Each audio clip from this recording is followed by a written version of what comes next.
Hi, David Taub here. Welcome to another lesson at nextlevelguitar.com.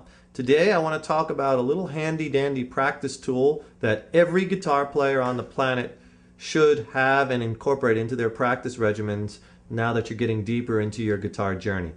Okay, now what I'm talking about is a metronome. Okay, now this is a killer device that's going to really help you with your timing and your rhythm and your being able to stay in time as you're practicing. This is very, very important, and everyone should have one of these. And I want you to go out and get one. And you could get these for as cheap as $15. You don't have to get a real fancy dancy schmancy one. Okay, this one, believe it or not, is this metronome's got to be probably 15 years old. I probably bought this early on. I bought this a long time ago, and it's still, you know, it doesn't have all the bells and whistles of a lot of other metronomes, but basically what it is the device that keeps time within a certain amount of BPM, or beats per minute. And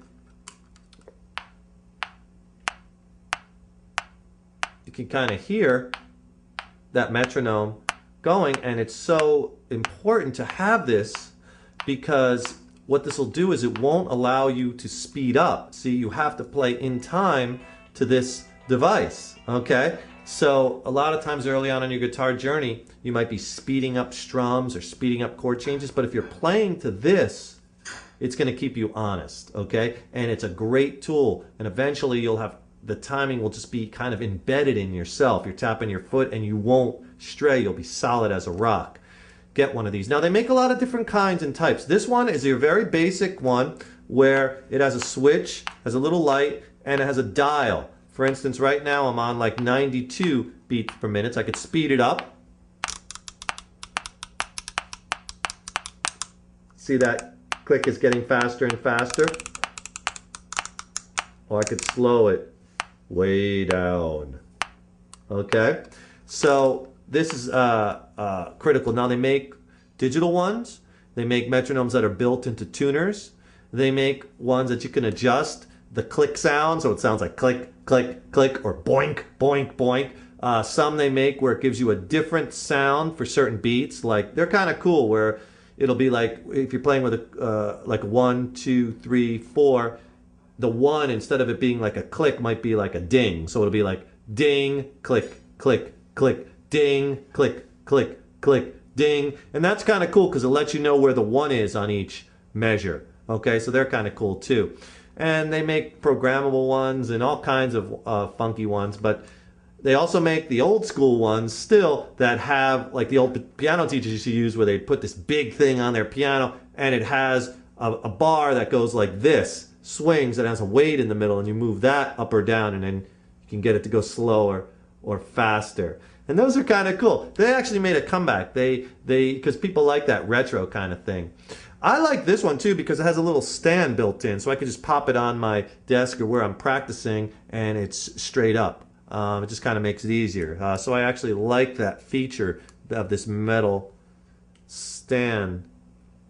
It's kind of cool. It also has a light where I can either go with the switch, I can hear the beat with the light, or if I'm playing loud and I want to have it where I can keep my eye on it, no sound, but the light blinks to it. A lot of drummers like that because if they have a metronome on their kit, obviously they're not going to hear it, but they could see the light, and this way they can check and make sure they're in time.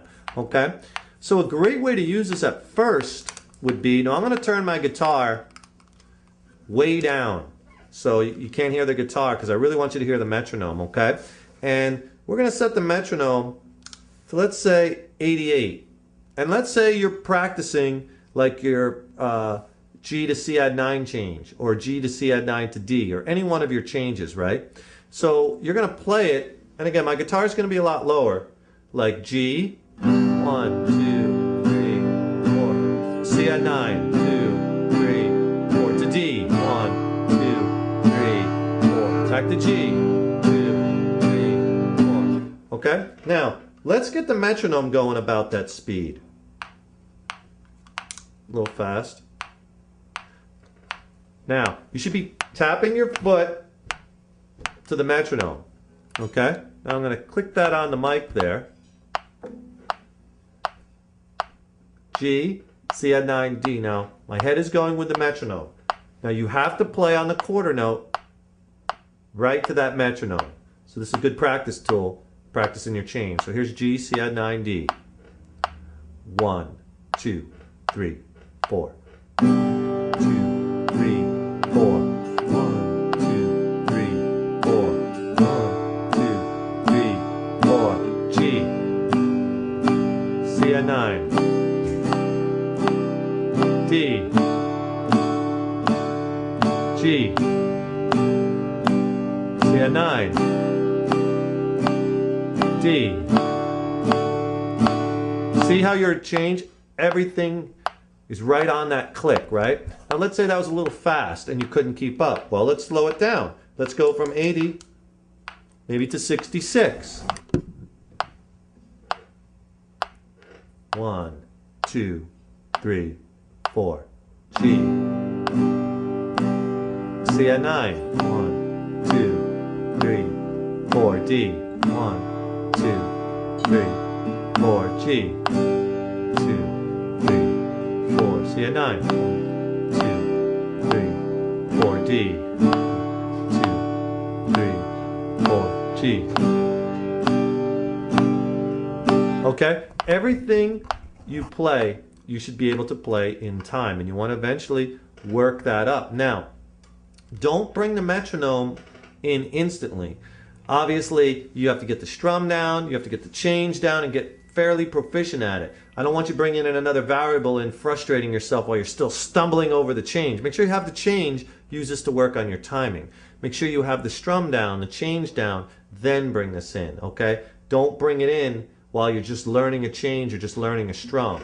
You want to wait.